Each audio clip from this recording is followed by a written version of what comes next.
My name is Campbell. I am 28 years old, and I worked 3 jobs through college to buy my first house.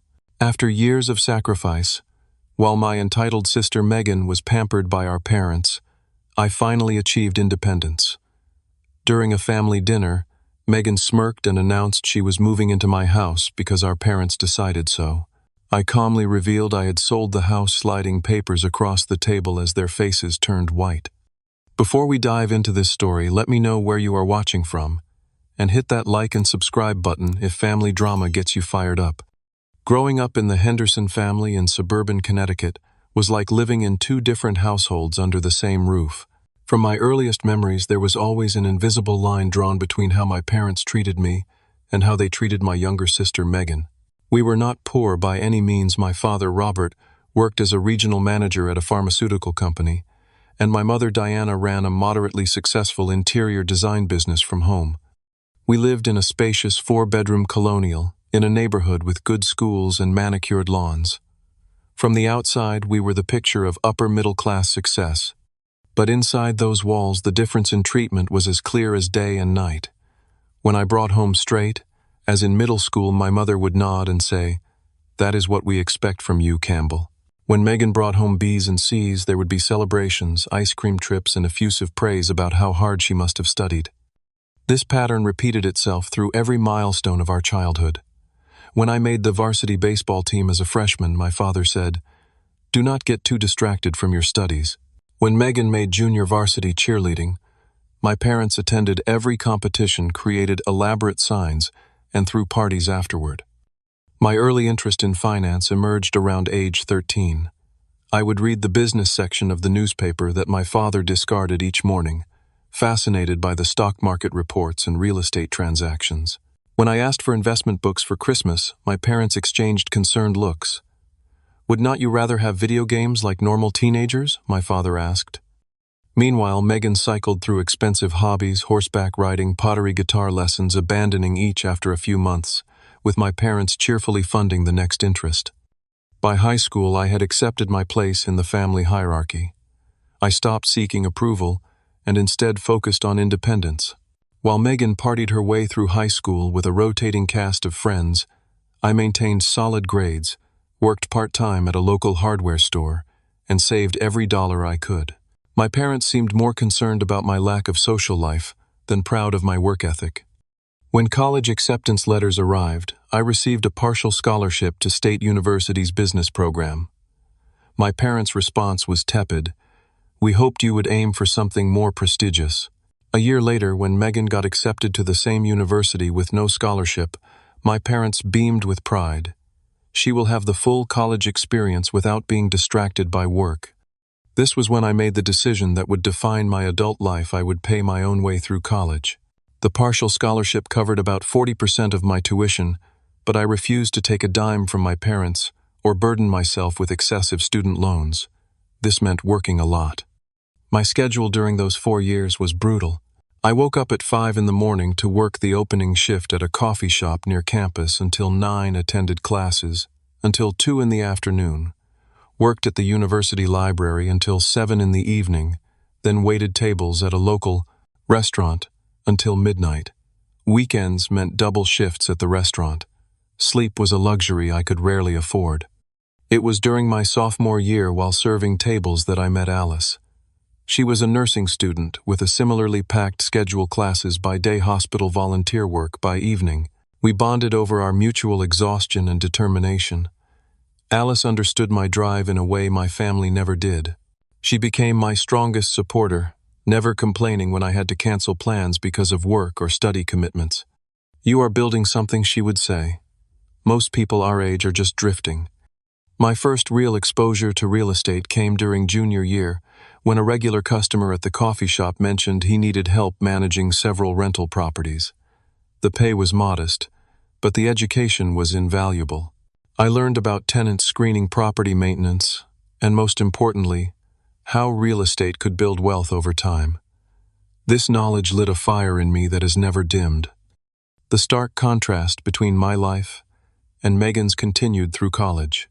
While I juggled 3 jobs and a full course load, Megan changed majors 3 times, maintained a spotty academic record, and relied entirely on our parents for support. When her car broke down during her sophomore year, our parents immediately purchased her a new Honda Civic. Meanwhile, I was waking up 30 minutes earlier to catch the bus across town for my morning shift. That car was the breaking point for me. I remember calling home from the coffee shop's back room during my break, my hands still smelling of espresso beans. "So Megan got a new car?" I asked, trying to keep my voice neutral. "She needs reliable transportation, Campbell," my mother explained, as if I was being unreasonable for bringing it up. "And I do not. I am working 3 jobs and taking a full course load." My father took the phone. "Campbell, we are not having this conversation. When you are a parent, you will understand that different children have different needs." Different needs. That phrase echoed in my head for days afterward. It was their way of justifying the unfair treatment without admitting the simple truth they favored Megan. That night, as I walked to the bus stop after my restaurant shift, exhausted and smelling of fried food, I made a promise to myself. I would never again expect anything from my parents, and I would build my own success so completely that their approval would become irrelevant. I graduated from college with a bachelor's degree in business administration, a modest 3.6 GPA, and less than $10,000 in student loan debt, a miracle considering the cost of education. Most importantly, I had 4 years of practical work experience, while many of my classmates had none. This advantage helped me land an entry-level position at Meridian Financial Services, a mid-sized firm specializing in wealth management. The starting salary was nothing spectacular, but it offered stability and benefits I had never enjoyed before. For the first time in years, I did not need to work multiple jobs just to stay afloat. During my orientation week at Meridian, I met Marcus Turner, another new hire who shared my interest in real estate investing. Unlike me, Marcus came from a family of real estate professionals and had absorbed knowledge about the market since childhood. We quickly became friends, spending lunch breaks discussing investment strategies and market trends. "Most people our age are spending everything they earn," Marcus observed during one of our conversations. "If we live below our means now and invest the difference, we will be miles ahead in 10 years. I took this philosophy to heart. While many of my coworkers upgraded their lifestyles with their first professional paychecks, new cars, downtown apartments, weekend trips, I maintained my college frugality. I found the cheapest acceptable apartment I could, sharing with 2 roommates to minimize costs. I brought lunch from home every day, kept my ancient flip phone long after it became an office joke, and continued to take public transportation. Every spare dollar went into my house fund.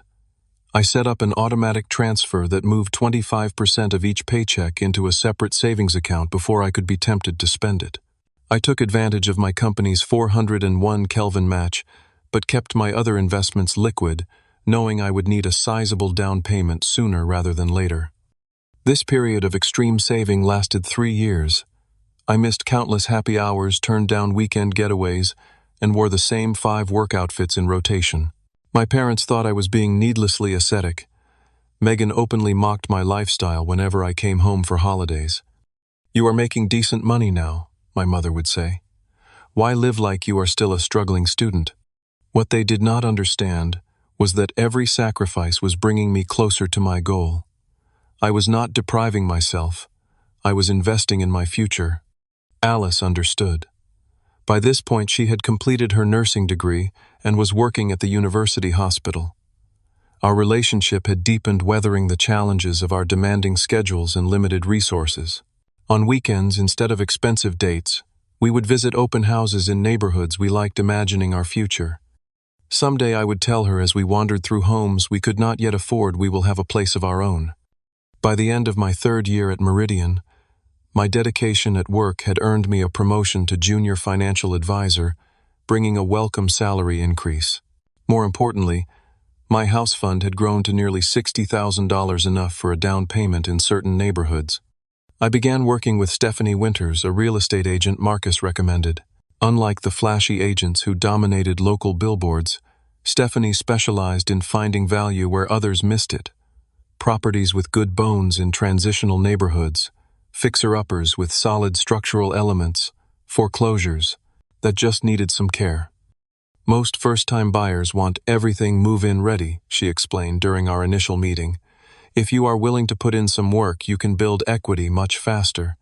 After viewing dozens of properties over several months, I founded a 1950s ranch-style home in an older neighborhood that was beginning to attract younger residents. The previous owner had passed away, and his children were eager to sell. The house needed significant cosmetic updates, but the inspection revealed solid construction, a new roof, and updated electrical systems. The asking price was $240,000 at the lower end of the market for the area due to the dated interior. I offered $220,000, and after some negotiation, we settled at $230,000. With my $60,000 down payment, I secured a mortgage with manageable monthly payments only slightly higher than what I had been paying in rent. The day I received the keys was one of the most significant moments of my life. I stood alone in the empty living room of my new home, sunlight streaming through dusty windows, and felt a sense of accomplishment that no academic achievement had ever provided. This was tangible, real, something I had created through years of focused effort. That evening, I invited Alice, Marcus, and a few close friends from work to see the house. We sat on the floor of the empty living room eating pizza and drinking cheap champagne from plastic cups. There was no furniture yet, just possibility and potential. To Campbell, Marcus toasted, raising his cup, the first of us to make the leap. I was bursting to share my achievement with my family despite our complicated relationship. That weekend, I invited my parents and Megan to see the house, hoping that perhaps this concrete achievement would finally earn their genuine approval. They arrived an hour late. My father circled the living room with a critical eye, pointing out the outdated kitchen cabinets and worn carpet. My mother made polite but strained comments about the potential of the space and the tone she reserved for clients with limited budgets. Megan wandered through the rooms, smirking at the harvest gold bathroom fixtures. "It is certainly a starter home," my mother said. Emphasis on starter, as if to remind me this was not a real achievement. "In this neighborhood, the area is up and coming," I explained. "Property values have increased 15% in the last 2 years. My father shrugged. "Well, everyone has to start somewhere. Megan is looking at apartments downtown, much more convenient location." I did not bother mentioning that Megan's downtown apartment search was being funded entirely by them while I had saved for years to afford my starter home. The comparison was implied, as it always had been. They stayed less than 30 minutes before making excuses about another engagement. As their car pulled away, I felt the familiar mix of disappointment and anger I had known all my life. But this time something was different. Standing on the front porch of my own home purchased with my own money, I realized their approval had lost its power over me. A week later, I hosted a proper housewarming party with friends who genuinely celebrated my success. Alice helped me arrange the second-hand furniture I had purchased.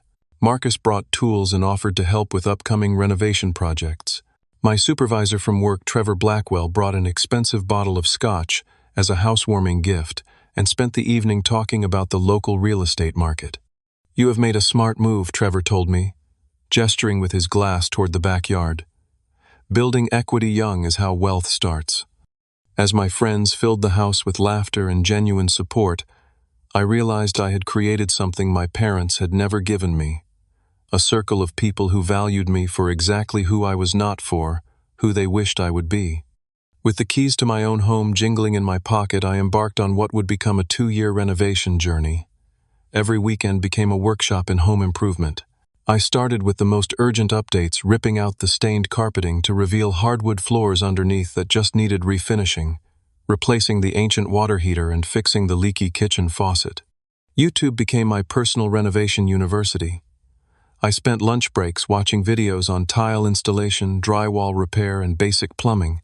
Local hardware stores offered weekend workshops on home maintenance that I attended religiously. What I could not learn to do myself, I bartered for helping a coworker with his taxes in exchange for his expertise in refinishing the hardwood floors. Marcus proved invaluable during this process. Having grown up helping his father with rental property maintenance, he knew his way around power tools and was generous with his time. We established a routine Saturday mornings at the home improvement store, followed by a full day of renovation work, ending with takeout food and cold beers amid the dust and progress. "You are building sweat equity," Marcus would say, as we admired a newly painted room or successfully installed backsplash. "Every hour you put in is adding value." My professional life was advancing in parallel with my home improvements. At Meridian Financial, Trevor had taken notice of my work ethic and financial acumen. 18 months after purchasing my home, I was promoted to financial advisor with my own small client portfolio, bringing another welcome bump in income that I immediately channeled into higher quality renovation materials. Alice had become a constant presence in my life and my home. Though we maintained separate residences, her apartment was closer to the hospital where she worked. She spent most weekends helping with renovations. She had an eye for design that complemented my practical approach, suggesting paint colors and fixtures that transformed the dated spaces into something fresh and inviting. As the house evolved from a fixer-upper to a comfortable home, the contrast between my life and my family's expectations grew increasingly stark. This tension came to a head about 2 years after I purchased the house, when my parents and Megan showed up unannounced one Saturday afternoon. I was in the backyard building a deck with Marcus and Alice when I heard the doorbell. Still wearing sawdust-covered clothes and work gloves, I opened the front door to find my family standing there dressed as if for a restaurant brunch. Megan had brought her new boyfriend Kevin, a slick-looking guy wearing designer sunglasses, and a watch that probably cost more than my monthly mortgage payment. Campbell. We were in the area and thought we would stop by to see how the house is coming along, my mother announced, already stepping inside without waiting for an invitation. The next hour was excruciating. My mother critiqued the paint colors Alice and I had carefully selected. Bold choice for such a small space. She commented about the navy blue accent wall in the dining room. My father examined the deck in progress with visible skepticism, asking pointed questions about whether I had obtained the proper permits. Megan and Kevin wandered through the house, whispering to each other and occasionally chuckling. As we all stood awkwardly in the kitchen, the one room I had completely renovated with new cabinets, countertops, and appliances, I overheard Megan speaking to Kevin in what she thought was a quiet voice. "Do not worry about how basic everything is here," she said. "My parents will help us get a much nicer place once we decide where we want to live." Kevin nodded, adjusting his expensive watch. "Good. I was thinking at least 3,000 square feet, maybe in Riverside or Oakwood." I pretended not to hear, but Alice's hand found mine under the counter and squeezed it supportively. Marcus, sensing the tension, made an excuse about needing more deck screws and departed with a sympathetic glance in my direction. Before leaving, my father pulled me aside in the hallway. "Your mother and I have been thinking," he began in the tone that always preceded an unwelcome suggestion. "Megan is struggling to find a suitable apartment on her entry-level salary. Since you have all this space now, perhaps you could consider letting her stay in your spare bedroom for a few months, just until she gets established."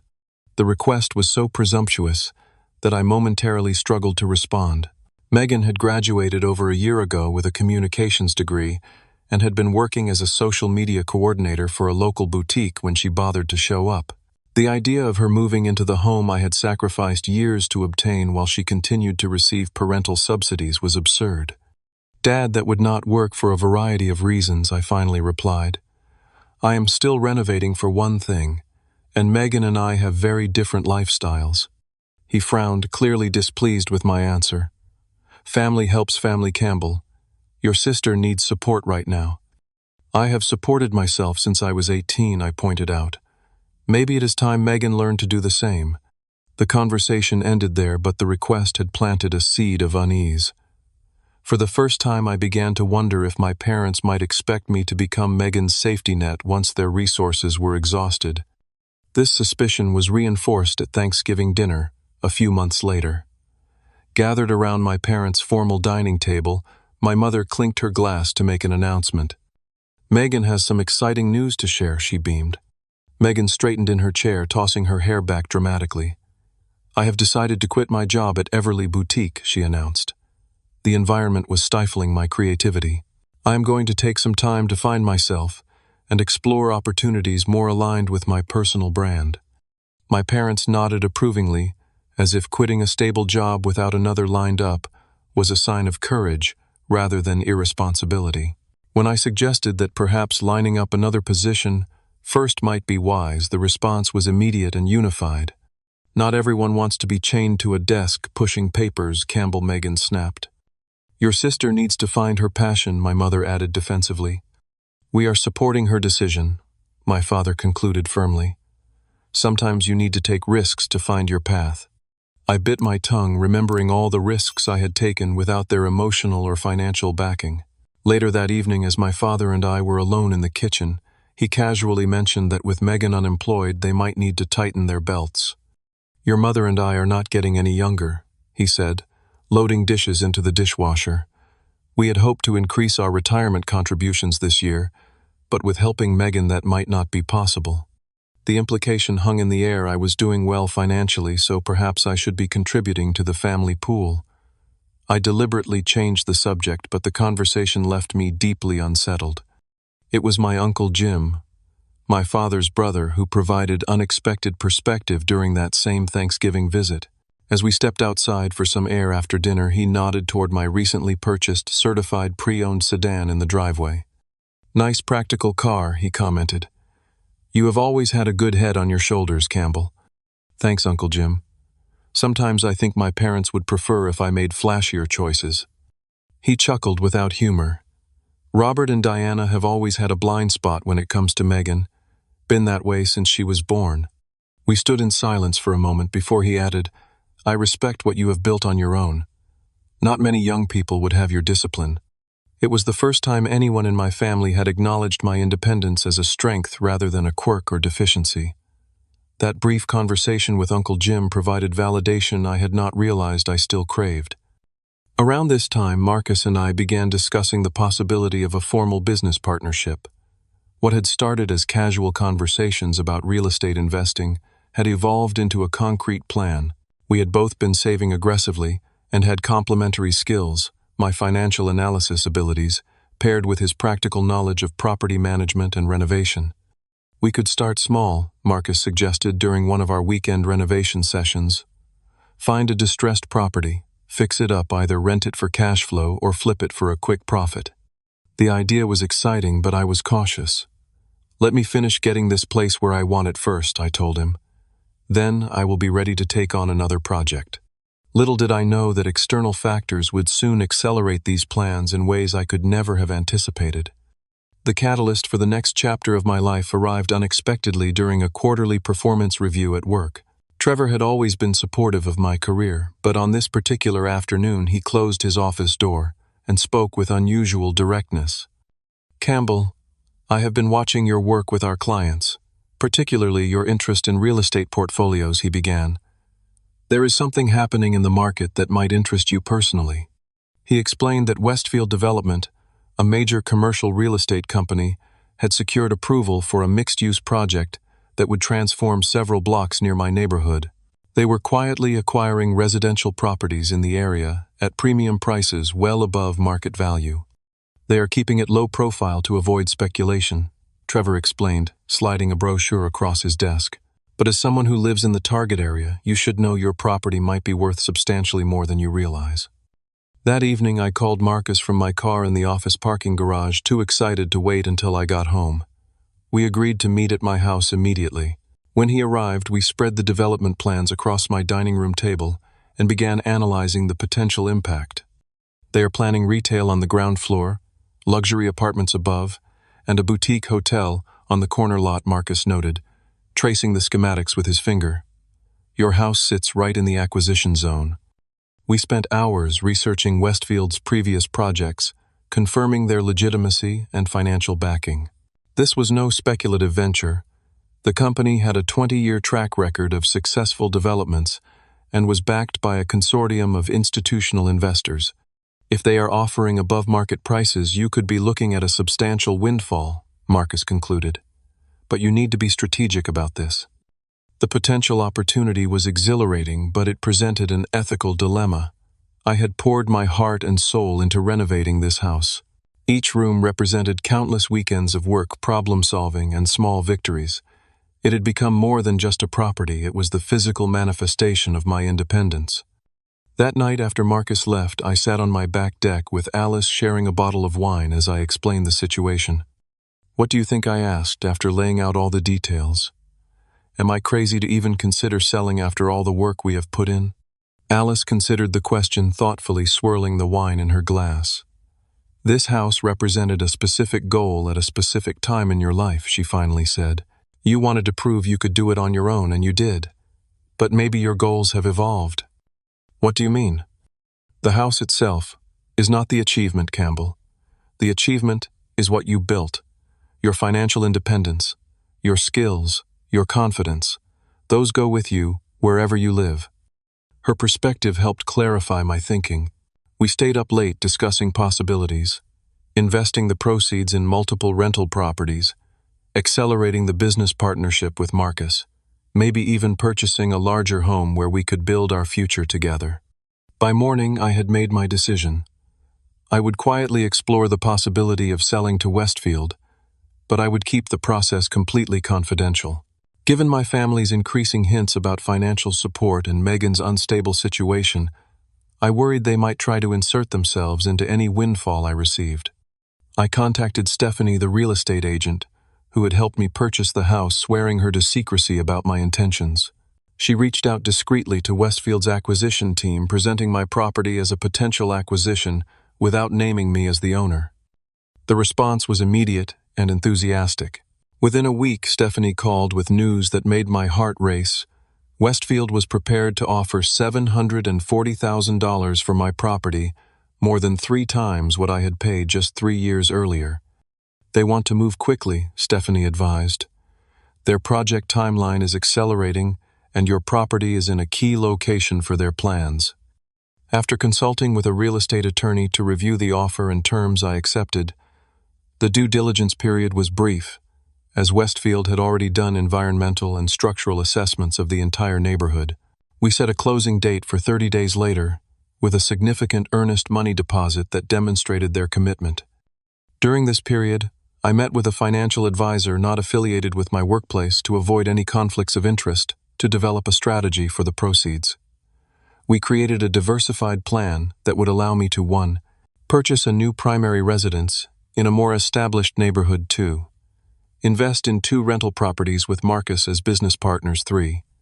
Establish a long-term investment portfolio for future growth. 4.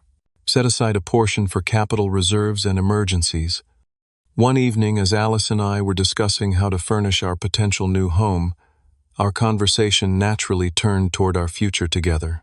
Sitting on the back deck where we had spent so many evenings, I realized there was no reason to wait any longer. Alice, I said, taking her hand, these past 4 years with you have been the happiest of my life. You supported me when I was working 3 jobs in college. You spent countless weekends helping me renovate this house. You understood my goals when even my own family did not. Would you marry me? Her joyful acceptance cemented the feeling that I was making the right decision. This house had been the first step in building my independent life, but it was time to create something bigger, a partnership, a future, a family of our own making. As the closing date approached, I maintained absolute secrecy about the sale. At work, I mentioned to a few colleagues that I was considering moving to be closer to Alice's hospital, but gave no specifics.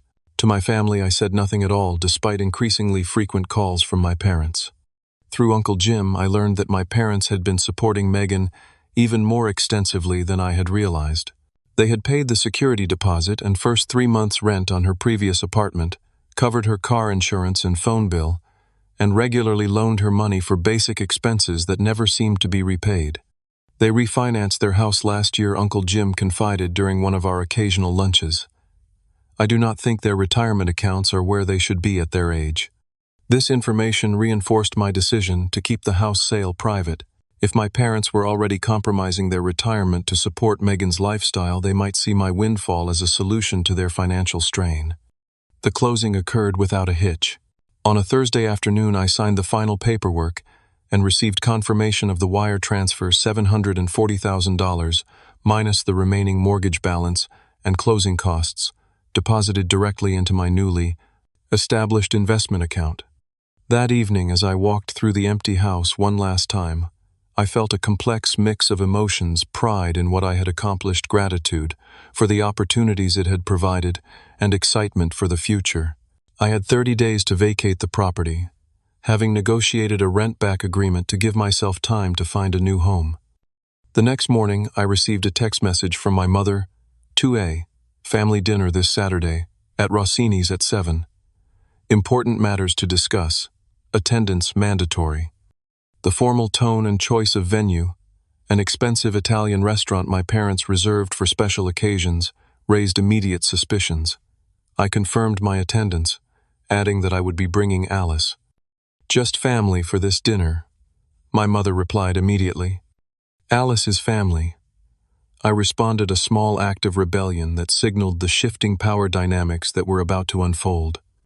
Rossini's Italian Ristorante occupied the ground floor of a converted Victorian mansion in the historic district. With its white tablecloths, soft lighting, and prices that made me wince despite my recent windfall, it was my parents' venue of choice for celebrations and important announcements. As Alice and I walked through the ornate entrance, I felt a familiar tension in my shoulders, the physical manifestation of family dynamics that had shaped my entire life. My parents and Megan were already seated at a round table near the back of the restaurant. My mother's pinched expression when she saw Alice confirmed that her presence was still unwelcome despite my insistence. My father stood briefly, offering a perfunctory handshake and nod. Campbell, Alice, he acknowledged before returning to his seat. Megan did not bother to look up from her phone, her recently highlighted hair falling forward to obscure her face. There was no sign of Kevin yet, though an empty chair suggested he was expected. "You are looking well," my mother offered, as Alice and I took our seats. The observation seemed genuine, if reluctant. "That new promotion must be agreeing with you." Small talk limped along while we ordered drinks and appetizers. My father inquired about my work at Meridian with his usual detachment. My mother asked Alice about her nursing position, though her questions revealed she had retained almost nothing from our previous conversations about Alice's career. Megan finally engaged when the topic turned to her latest job search. "I had an interview at Luminous Media last week," she announced, naming a boutique marketing agency known for its selective hiring and trendy downtown office. "It went really well, but I am not sure the compensation package meets my requirements." My father nodded approvingly. "No need to settle. The right opportunity will recognize your value." I bit back a comment about the value of actually having an income while searching for the right opportunity. Megan had been unemployed for nearly 4 months at this point, her longest stretch yet. Kevin arrived 20 minutes late, sliding into his seat without an apology for his tardiness. Despite being chronically unemployed, he somehow managed to dress exclusively in designer clothes today. Sporting a blazer I recognized from a recent magazine spread as costing well over $1,000. "Traffic was insane," he muttered immediately, reaching for the wine bottle and pouring himself a generous glass. The server arrived to take our dinner orders, providing a brief respite from the strained conversation. As soon as he departed, however, my father cleared his throat in the way he always did before making an announcement. "We have asked you here tonight because there are some family matters to discuss," he began, his tone formal as if addressing a board meeting rather than his son. My mother picked up the thread. "As you know, Megan has been going through a transitional period career-wise. The job market in her field is extremely competitive, and the cost of living in this area is ridiculous," Megan interjected. "The rent for anything decent is completely unaffordable on an entry-level salary." I nodded non-committally, already sensing where this conversation was heading, but curious to see how they would frame it. "Kevin and Megan have been looking for a place that would give them enough space without breaking the bank," my mother continued. "Something in a decent neighborhood, with room for Megan to set up her home office for freelance projects." My father jumped in his tone, suggesting he was presenting a solution that would benefit everyone. "We have been thinking about this situation from all angles, and we have come up with an arrangement that makes sense for the whole family." Megan chose this moment to deliver the line she had clearly been rehearsing. Looking directly at me for the first time that evening, a smirk playing at the corners of her mouth, she announced, "Mom and Dad said I am moving into your house." The statement hung in the air for a moment. Alice's hand found mine under the table as I processed not just the words but the entitled certainty with which they were delivered. "Your house has 3 bedrooms, my mother explained, as if I might have forgotten my own floor plan. "You are single and have a good job. You do not need all that space." It makes sense for Megan and Kevin to use it while they get established. We would take good care of the place, Kevin added magnanimously, as if he were doing me a favor. I have already started planning how to convert your home office into my yoga and meditation studio. Megan continued scrolling through her phone to show me a Pinterest board labeled Zen Space Transformation. My father leaned forward, moving in for what he clearly considered the close of a successfully negotiated deal. You can move back home with us temporarily. It would give your mother and me a chance to see more of you, and you could save on expenses for a while. The absurdity of the situation might have been comical, if it were not so infuriating. They had planned this entire scenario without once considering that I might object to being displaced from my own home to accommodate Megan's unwillingness to support herself. I looked around the table at their expectant faces and made a split-second decision. I had planned to tell them about the house sale eventually, but not like this, not as a reaction to their presumptuous demands. Yet the moment called for unvarnished truth. That is an interesting suggestion, I said, keeping my voice calm and even. But there is one significant problem with your plan. What is that? My mother asked, her tone suggesting that any obstacle I might raise would be easily overcome. I do not own the house anymore. A beat of silence, then nervous laughter from my father. Of course you own the house. We helped you move furniture in last year. I sold it, I stated simply. The closing was last Thursday. My mother's face froze in an expression of disbelief. That is not possible. You would have told us if you were selling your house. Rather than argue further, I reached into my jacket pocket and removed the closing documents I had brought along, not planning to share them tonight, but thankfully prepared nonetheless. I slid the papers across the table, the bold settlement statement heading clearly visible at the top, along with the sale price $740,000. My father's face drained of color as he stared at the document. My mother gasped audibly. Megan snatched the papers, her eyes widening as she registered the sale price. $740,000, she spluttered. That cannot be right. Your house is not worth anywhere near that. Westfield Development is building a mixed-use complex in the area, I explained. They needed my lot as part of their footprint and were willing to pay a premium. Kevin, suddenly interested, leaned over Megan's shoulder to examine the paperwork. That is some serious cash, he remarked, a new calculation visibly taking place behind his eyes. My mother recovered first, her shock, quickly transitioning to something between outrage and calculation. Why would you make such an important decision without consulting the family? This affects all of us. How exactly does my selling my own house affect any of you? I asked, genuinely curious about how she would frame her response. Well, for one thing, it completely undermines our solution for Megan's housing situation, she replied as if this were self-evident. And now you have all this money just sitting around?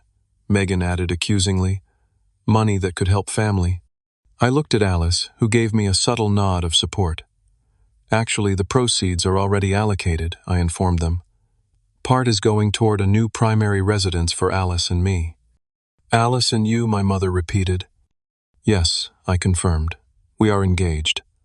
Alice extended her left hand, displaying the engagement ring we had selected together the previous weekend, modest but elegant like Alice herself.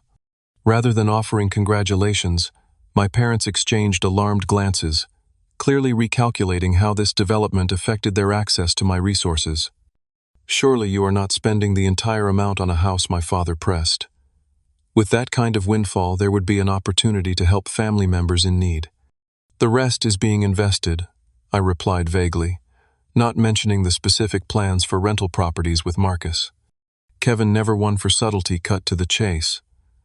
Look, I have been developing some business concepts that just need initial capital. With your financial background and my creative vision, we could partner on something really groundbreaking. What kind of business concepts? I asked already, knowing there would be no coherent answer. Disruptive tech mainly. Apps that connect consumers with experiences. I have wireframes mocked up and everything. His vague response confirmed my suspicions. My father, sensing the conversation slipping away from their planned outcome, attempted to reassert control. Campbell, I think we need to have a serious discussion about family responsibility. Your sister needs support right now, and you are in a position to provide it. I have supported myself since I was 18 years old. I responded, my voice calm but firm. I worked 3 jobs through college. I saved for years to buy that house. I renovated it with my own hands on evenings and weekends. At no point did anyone in this family offer to help me. That is because you did not need help, my mother interjected. You have always been self-sufficient. And Megan has always been dependent, I countered. Have you ever considered that by constantly rescuing her, you are preventing her from developing the skills she needs to support herself? Megan's face flushed with anger.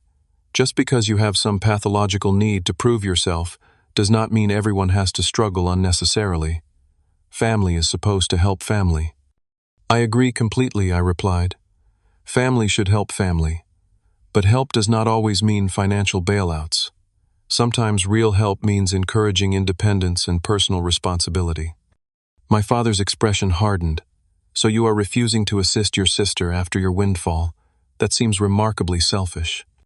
The accusation might once have wounded me, but that evening, surrounded by their transparent attempts to access my resources, it simply confirmed what I had long suspected, but never fully acknowledged in their eyes, my primary value to the prubblery. Family had become financial. I am not refusing to assist Megan, I clarified. I am refusing to enable continued dependence. There is a difference. My mother's eyes narrowed. And what about our retirement? Have you considered that supporting Megan has impacted our financial security? Do we not deserve some consideration after all we have done? From across the table, I caught Uncle Jim's eye as he sat at the bar. I had not noticed him earlier, but his slight nod suggested he had been observing our family drama unfold. His presence gave me an unexpected boost of confidence. I have considered everything very carefully, I assured my parents, which is why the money has already been invested. It is not sitting in a checking account waiting to be distributed. Megan pushed back her chair abruptly, the legs screeching against the tile floor. You ruin everything, she hissed, tears of frustration welling in her eyes. You just cannot stand to see me happy. This has nothing to do with your happiness, Megan, I replied steadily. It has everything to do with creating a life based on my own efforts rather than others' resources. Come on, babe, Kevin muttered, suddenly losing interest now that the prospect of easy money had evaporated. Let us get out of here. As Megan stormed out with Kevin trailing behind, my parents sat in stunned silence, their carefully orchestrated plan in shambles. The remaining dinner conversation was strained and brief. My father made one last attempt to suggest that perhaps a loan to help them increase their retirement contributions would be appropriate, but his heart was not in it. When the check arrived, I paid it without discussion, a small gesture that nonetheless symbolized the shifting power dynamic between us. Outside the restaurant, Alice and I stood in the cool evening air processing what had just occurred. Are you okay? She asked, her concern evident. Surprisingly, yes, I replied, realizing it was true. For the first time in my life, I feel completely clear about my relationship with my family. From the restaurant entrance, Uncle Jim emerged and approached us with a wry smile. Quite a performance in there, he commented. Been a long time coming, if you ask me. As we walked to our cars, I felt both the weight of years of family dynamics and the lightness of finally standing firmly in my truth. The road ahead might be complicated, but for the first time, I was navigating it entirely on my own terms. The days following the restaurant confrontation brought an avalanche of communication attempts from my family. My phone buzzed constantly with texts from my mother, ranging from guilt-inducing "I cried all night after dinner" to manipulative "Your father's blood pressure is through the roof because of this stress." Megan alternated between angry accusations, "You have always been jealous of me," and desperate appeals I would help you if the situation was reversed. I responded minimally, acknowledging their messages without engaging with the emotional manipulation. Alice, with her background in healthcare, provided valuable perspective. What they are doing is trying to pull you back into old patterns, she observed as we sorted through moving boxes in our temporary apartment. We had found a short-term rental while searching for our new home. Every time you refuse to react the way they expect, it disrupts the pattern. Uncle Jim became an unexpected ally during this turbulent period. We met for coffee one morning about a week after the dinner disaster, and he shared insights into my family's dynamics that helped me process decades of confusion. Your father and I grew up with similar expectations from our parents, he explained, stirring his black coffee thoughtfully. The difference is, I broke away early. Robert stayed in the pattern, and now he is recreating it with you and Megan. Did you know they refinanced their house to help support Megan? I asked. Uncle Jim nodded grimly. And it is not the first time. They took out equity when she went to college too, despite having a college fund for her that they had been contributing to for years. What happened to the college fund? They let her use it for a gap year in Europe after high school, called it an educational experience. This information helped complete the puzzle of my family's financial situation. They had been systematically compromising their own security to maintain Megan's lifestyle, and now that resources were dwindling, they had naturally looked to me, the financially stable family member, as the next source of support. 2 weeks after our confrontation, the situation escalated dramatically when my parents appeared unannounced at my workplace. I was in a meeting with a client when my assistant interrupted to inform me that my parents were in the reception area, refusing to leave until they spoke with me.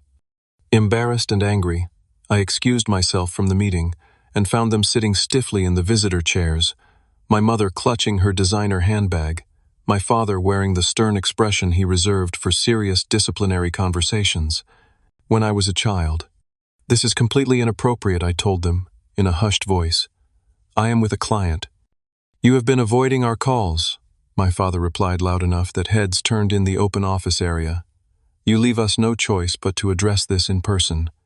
Trevor, emerging from his office at the commotion, approached with a concerned expression. Everything okay here, Campbell? My parents were just leaving. I responded firmly. I will call them this evening. We are not leaving until we discuss the situation with Megan, my mother insisted, her voice rising. She has been evicted from her apartment because she was counting on moving into your house. Trevor, now fully aware of the personal drama unfolding in our professional space, intervened smoothly. Mr. and Mrs. Henderson, I am Trevor Blackwell Campbell's supervisor. While I understand family matters can be urgent, this is a place of business. I must insist you continue this discussion outside office hours. My father, unused to having his authority challenged, began to object, but something in Trevor's steady gaze made him reconsider. With obvious reluctance, my parents allowed themselves to be escorted to the elevator, my mother calling over her shoulder, This is not over, Campbell. When I returned to my desk after completing the client meeting, I found a message from Trevor asking me to stop by his office before the end of the day. Expecting a reprimand for the unprofessional scene, I was surprised when he instead offered support. Family dynamics can be complicated, he said, after I had briefly explained the situation. But I want you to know that your professional conduct has always been exemplary. Do not let this situation affect the good work you are doing here.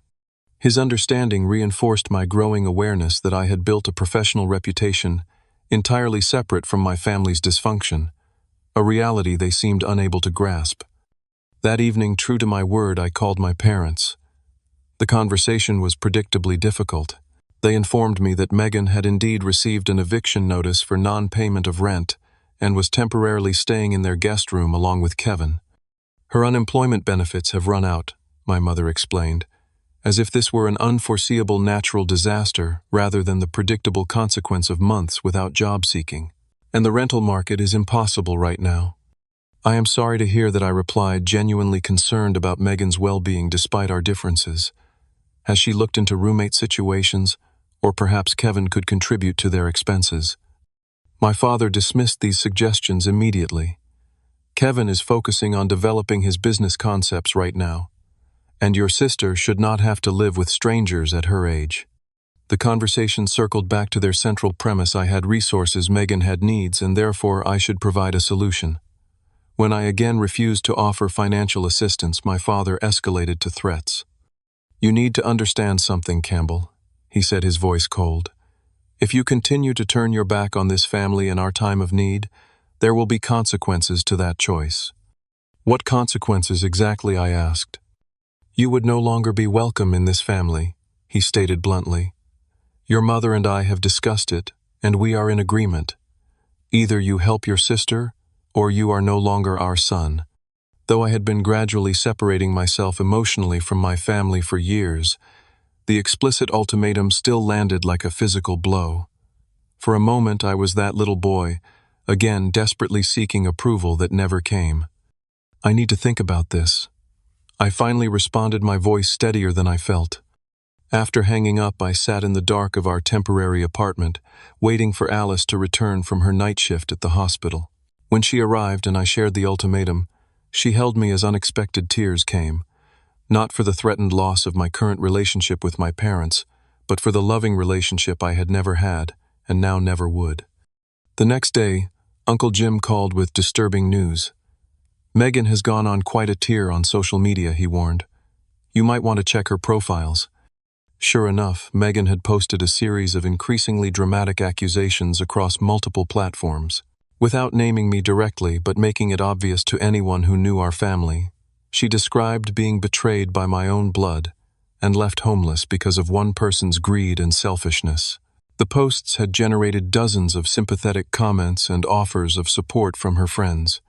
It was a masterful performance of victimhood that completely erased her own choices and responsibilities. Though I was tempted to respond with the full truth, Alice wisely counseled restraint. Engaging publicly would only escalate the situation, she advised. "Anyone who truly knows you understands this is not who you are." She was right, of course. Marcus, who had seen my family dynamics firsthand over the years, offered his own blunt assessment.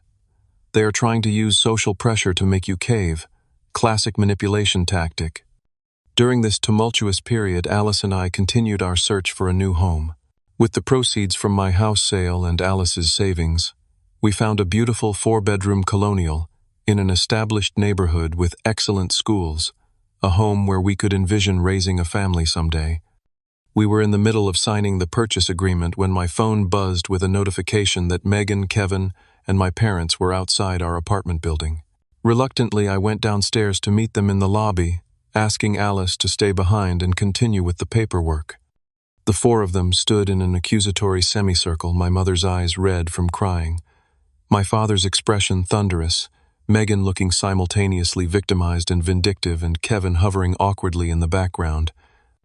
"We know you are buying a new house," my father began, without preamble. "Your mother spoke with Stephanie."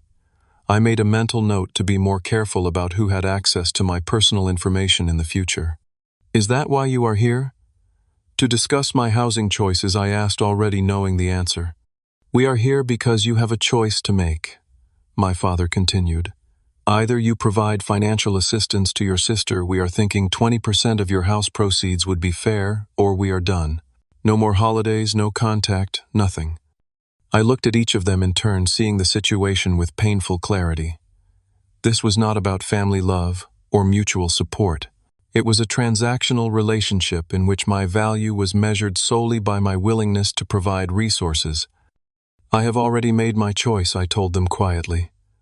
"I choose to break this cycle. I choose not to enable Megan's continued dependence. I choose to invest in a future with someone who values me for who I am, not what I can provide." "So that is it?" my mother asked, tears spilling down her cheeks. "You choose money over family?" "No," I corrected her gently. "I choose health over dysfunction. I choose responsibility over enablement. And I choose my future family over patterns that have caused nothing but pain."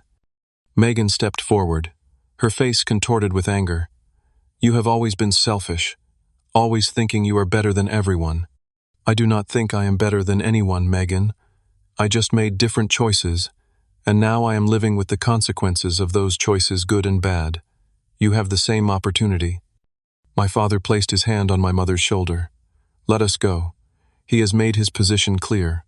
As they turned to leave, he added, "Do not contact us again. You are no longer welcome in our home." As I watched them walk away, I felt an unexpected lightness, the burden of seeking approval from people incapable of giving it finally lifted from my shoulders. That evening, Uncle Jim called to check on me, having heard about the confrontation from my mother. "For what it is worth," he said, "I think you did the right thing. It might not feel like it now, but standing your ground was the healthiest choice for everyone involved." "Even for Megan?" I asked, still conflicted about my sister, despite everything. "Especially for Megan," he confirmed. She will never learn to stand on her own if someone always catches her when she falls. In the weeks that followed, Alice and I closed on our new home and began making it our own. Marcus and I formalized our business partnership, using a portion of my house sale proceeds to purchase our first investment property, a small multifamily building with good rental potential. Through Uncle Jim, I occasionally received updates about my family. Megan had finally found a job as an administrative assistant at a local business. She and Kevin had moved into a modest apartment within their means. My parents were consulting with a financial advisor about rebuilding their retirement savings. These changes, while small, suggested that perhaps my refusal to be the family safety net had indeed forced some necessary growth. The thought brought bittersweet comfort as Alice and I prepared for our new life together. 6 months passed. Alice and I settled into our new home, transforming it room by room into a space that reflected our shared values and dreams. The master bedroom was painted a serene blue that Alice had chosen. The home office accommodated both her medical journals and my financial analysis work. The spacious kitchen became the heart of our home, where we cooked together on weekends and hosted dinner parties for our growing circle of friends. My business partnership with Marcus exceeded our initial projections. Our first investment property was fully rented with reliable tenants, and we were already researching our next acquisition. We had established a clear ethical framework for our business. We would never displace existing tenants for profit. We would maintain our properties to the highest standards, and we would price our units fairly for the market. Uncle Jim had become something of a surrogate father figure in my life. His straight-talking wisdom and unconditional support filled a void I had felt since childhood. We met regularly for lunch, where he shared stories about my father's youth that helped me understand the generational patterns at play in our family dynamics. "Your grandfather was the same way with your father," he explained during one such lunch. "Nothing Robert did was ever quite good enough while I was the screw-up who got endless chances. I broke away, but Robert internalized it and then repeated it with you and Megan." Understanding these patterns did not excuse my parents' behavior, but it did help me process my experiences with greater compassion and less personal pain. Then, on an ordinary Tuesday morning, an email appeared in my inbox that I had not expected to receive a message from my mother. The subject line read simply, "Reaching out." The email was brief and cautious, expressing hope that I was well, and suggesting that perhaps, after some time and reflection, we might consider some form of reconciliation. The tone was different from any communication I had received from her before, less demanding, more tentative, with none of the guilt-inducing language that had been her hallmark. I shared the email with Alice that evening, uncertain how to respond or whether to respond at all. The wounds were still fresh, the memory of their ultimatum still clear in my mind. "What do you want?" Alice asked simply. "Not what you think you should want, or what would make everyone else happy. What would bring you peace?" It was a profound question that required several days of reflection. I realized that while I had no desire to return to the dysfunctional patterns of the past, I did feel an emptiness at the complete severance of family ties. Perhaps there was a middle path, a relationship with boundaries so clear and firm that they could not be breached. I crafted a careful response to my mother, expressing willingness for a tentative reconnection, but with explicit conditions. No financial discussions, no attempts to make me responsible for Megan's choices, and respect for Alice as my partner, and equal. I made it clear that any violation of these boundaries would result in another complete break. 3 weeks later, we received an invitation to dinner at a neutral location, a restaurant neither family had frequented before. Uncle Jim agreed to attend as well, providing both moral support and a buffer if tensions rose. The dinner was awkward but civil. My parents seemed smaller, somehow less intimidating than the towering figures of authority they had been throughout my life. My father's hair had grayed considerably in the month since I had seen him. My mother's typically perfect appearance showed subtle signs of strain. They shared that Megan was still employed at the same company now with a small promotion. She and Kevin had separated, a development that seemed to have prompted some growth on Megan's part. My parents were working with a financial advisor to rebuild their retirement funds and had put their oversized house on the market, planning to downsize to something more manageable. We have had to make some difficult adjustments, my father acknowledged in perhaps the closest thing to an admission of error I had ever heard from him. I shared appropriate updates about our lives, the new house, my work, Alice's recent certification in a specialized area of nursing. I deliberately kept the conversation at a surface level, testing whether they could respect the boundaries of a normal adult relationship before venturing into deeper waters. By the end of the evening, no dramatic reconciliation had occurred, but a small foundation had been laid for a new type of family relationship, one based on mutual respect rather than obligation or control. Over the following months, we established a careful pattern of occasional family gatherings with clear beginnings and endings. I remained vigilant about boundaries, prepared to step back if old patterns emerged.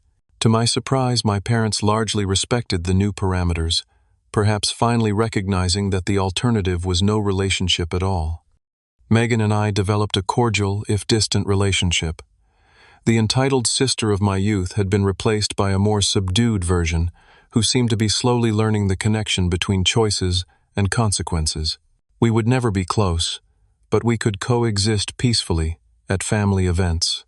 The greatest healing, however, came not from these tentative family reconnections, but from the family Alice and I were creating together.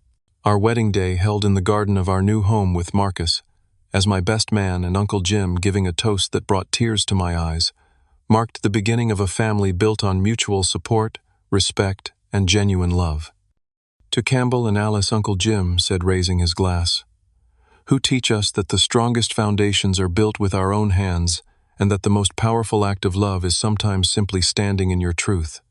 As I looked around at the gathered guests, friends from work, Alice's large and boisterous family who had welcomed me without reservation, Marcus and his girlfriend, and yes, my parents sitting somewhat uncomfortably but present, nonetheless I felt a profound sense of peace. The house that had become the catalyst for so much conflict had ultimately been just a physical structure. The real achievement had been finding the courage to break generational patterns, to establish healthy boundaries, and to create space for authentic relationships to flourish. That night, after the last guest had departed and Alice and I stood alone in our kitchen, I shared this realization with her.